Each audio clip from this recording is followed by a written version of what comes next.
다석 사상으로 풀이한 도마복음 신화를 벗은 예수 146번째 시간입니다. 오늘은 소구유 속에 잠든 개다. 소구유 속에 잠든 개다라는 제목으로 말씀드리겠습니다. 경애하는 얼번 여러분, 도마복음 102번째 말씀은 이러합니다. 말씀 102. 예수가 말하기를 부끄러워라 바리사이인들이요, 그들은 소 구유 속에 잠든 개와 같다. 죄가 그것을 먹지도 않으면서 다른 소도 먹지 못하게 하기 때문이다. 이와 똑같은 말씀이 사복음서에는 나오지 않습니다. 그러나 같은 뜻의 말씀은 오히려 더 길게 나와 있습니다. 화 있을진저 의식하는 서기관들과 바리새인들이여, 너희는 천국문을 사람들 앞에서 닫고 너희도 들어가지 않고 들어가려 하는 자도 들어가지 못하게 하는도다. 화 있을진저 의식하는 서기관들과 바리새인들이여, 너희는 귀인 하나를 얻기 위하여 바다와 육지를 두루 다니다가 생기면 너희보다 배나 더 지옥 자식이 되게 하는도다. 화 있을진저 의식하는 서기관들과 바리새인들이여를 공동 번역에서는 율법 학자들과 바리사이파 사람들아, 너희 같은 위선자들은 화를 입을 것이다라고 옮겨져 있습니다.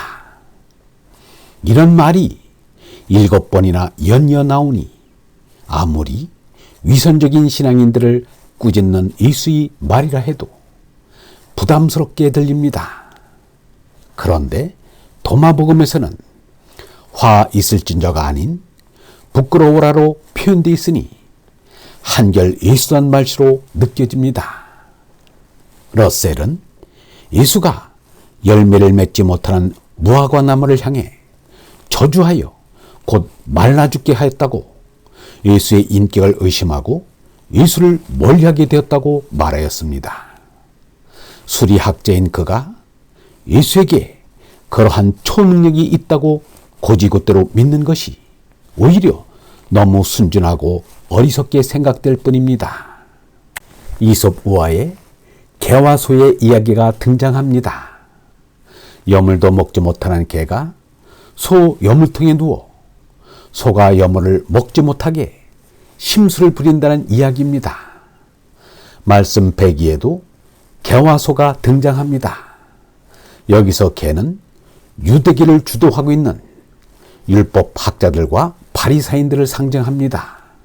소는 씨알을 의미합니다.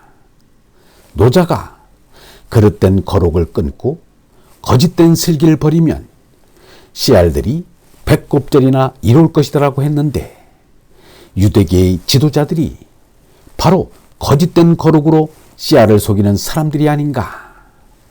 말씀 102는 거짓된 전하의 의식 종교와 참된 언라의 깨달음 신앙이 정면으로 부딪히는 모습을 보여줍니다. 흔히 아주 다르다는 것을 나타낼 때 하늘과 땅만큼 다르다고 합니다. 의식 종교와 자각신앙은 하늘과 땅만큼 다릅니다.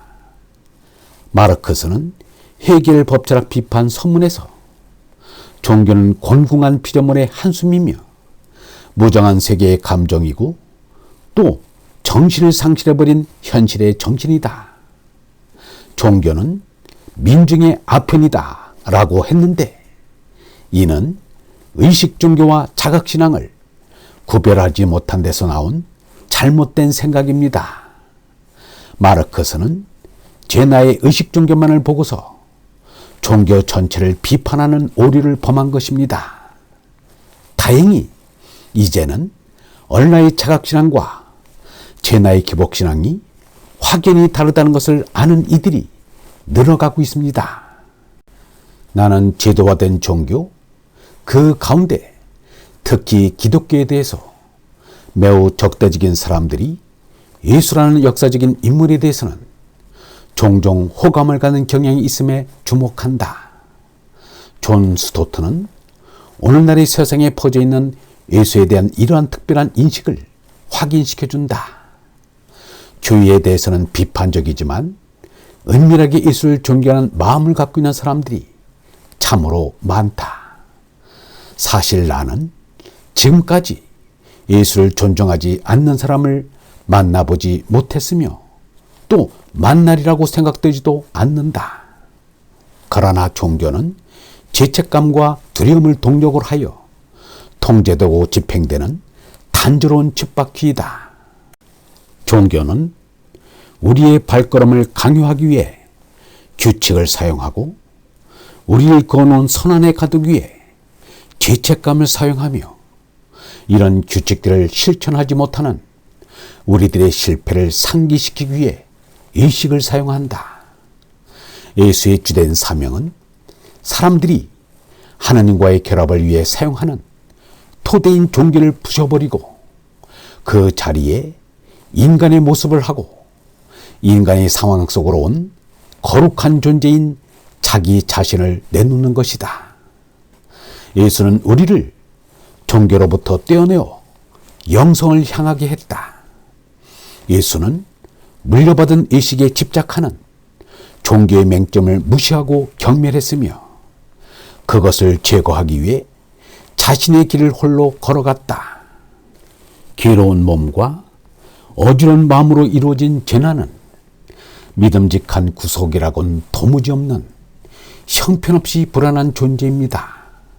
그리하여 죽을 고비를 몇 번 넘긴 사람 중에는 몸에 대한 생각이 달라짐을 느끼는 이가 많습니다.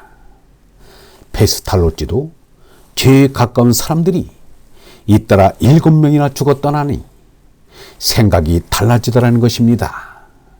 사람은 너나 없이 아무리 버둥거려도 죽을 수밖에 없습니다. 그래도 잠시나마 안 죽고 이렇게 있는 것이 오히려 기적인 것입니다.